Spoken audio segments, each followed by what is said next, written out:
So here we are again in Need for Speed Unbound. After changing the water block and hot gluing the coils, what I can say is that the coil whine is obviously still there. You maybe can even hear it, but it got more subtle. And especially while driving, the frequency doesn't change anymore, which was for me the key element of the key motivation of why I did all this effort. And now I got actually a better looking block on the way. So for me, it was definitely worth it. Whether it's worth it for you, you need to decide, because you're avoiding the warranty. It might be major effort for you, depending on your skill level, to remove the block or remove, the normal fans, let's say, even.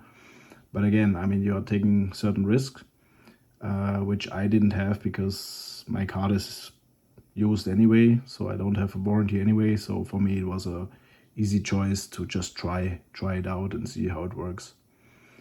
So I hope my video helped you a little bit in your journey, and hope to see you around.